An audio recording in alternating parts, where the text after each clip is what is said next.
чоң көлмө экен, бүгүн келип өз көзүбүз менен көрдүк. Мунун пайдасы канчалык болду, зыяны канчалык болду, экономикалык ушерптери канчалык болду, эмне жоготуу болдук, канча гектар жер үстүп жатат, эртеден бери от идо, мындай баардык цифраларды айтып беришти. Бул жердечи мен ал жагына токтолуп отурбайын. Болгону бул жерде биз баса белгилей турган нерсе, көңүл бура турган нерсе. Кемпирабад суу сактагычы курулгандан бери Кыргыз мамлекети, Кыргыз эли утулушта экен да. Ушул пайда болгону бизге жалаң гана убытка келип жатыптыр.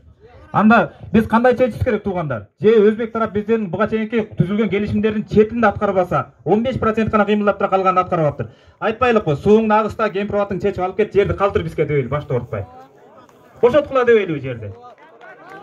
Бошотпойсуңарбы анда келишимде мындай адамдай болуп, мындай коңшулар ынтымактуу жасаган коңшуларды баарын ордорду менен аткаргыла дейли туугандар. Аткарбасаңар бизге эмне кереги бар мындай дамбаңардын? Чечкиле алып кеткиле дейли. Бул бир талап. Эми экинчи талап мындай билдирүү дагы да, биз жарандык активист катары мына өзгөндүк туугандар кутманды элсиңер, куттуу жердин кулундарысыңар. Бишкекке барсаңар, эми мен жеке өзүм атынан айтайын, жаныңарга туруп, колдоочу болуп, караан болуп туруп бере алабыз.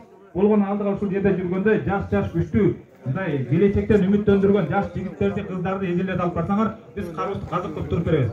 Анан мени бир өкүндүргөн нерсе, бир күнү кызматка барса, элди унутуп калып, эртеңки күнү кызматтан болуп, элдин алдынан тура калгандарды ээрчеңиздер чыгып турган. Рахмат.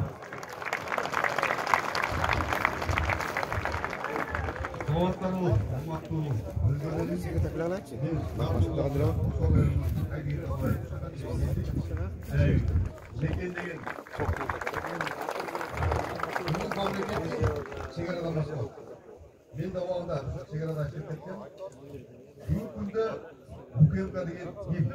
Ukemka degen bizden жерди, eldi, korgoy turgan kızmat.